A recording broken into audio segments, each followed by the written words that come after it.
একটি গণতান্ত্রিক, মানবিক ও বৈষম্যহীন রাষ্ট্র প্রতিষ্ঠার জন্য আহ্বান জানিয়েছেন প্রধান উপদেষ্টা ডক্টর মোহাম্মদ ইউনূস। সকালে রাজধানীর আগারগাঁওয়ে বাংলাদেশ চীন মৈত্রী সম্মেলন কেন্দ্রে ঢাকা জেলা প্রশাসনের উদ্যোগে জুলাই গণ অভ্যুত্থান দিবস উপলক্ষে আয়োজিত অনুষ্ঠানে ভার্চুয়ালি বক্তব্যে এই আহ্বান জানান তিনি। প্রধান উপদেষ্টা বলেন, দেশের মানুষের বুকে গুলি চালিয়ে শেষ পর্যন্ত ক্ষমতায় থাকতে চেয়েছিল ফ্যাসিবাদী সরকার।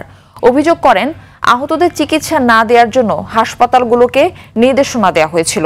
বিগত 16 বছরে মাফিয়াতন্ত্র কায়েম করা হয়েছিল।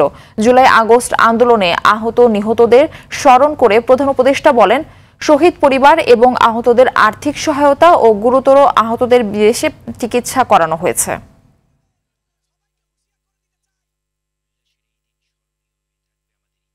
তাদেরকে গ্রেফতার অথবা গুম করা হয়েছে। লাখ লাখ বিরোধী দলীয় রাজনৈতিক নেতাকর্মীদের নির্বিচারে আটক, গ্রেফতার করা হয়েছে। এই ভয়াবহ পরিস্থিতিতে 24 জুলাইয়ে দেশের ছাত্র সমাজ, তরুণ প্রজন্ম, সাধারণ মানুষ সবাই একত্রিত হয় এক নতুন দিনের প্রত্যাশায়। সমস্বরে তারা বলে ওঠে, এবার ফ্যাসিবাদকে যেতে হবে। তবু দেশের মানুষের বুকে গুলি চালিয়ে শেষ পর্যন্ত ক্ষমতা আঁকড়ে ধরে রাখতে চেয়েছিল ফ্যাসিবাদী সরকার।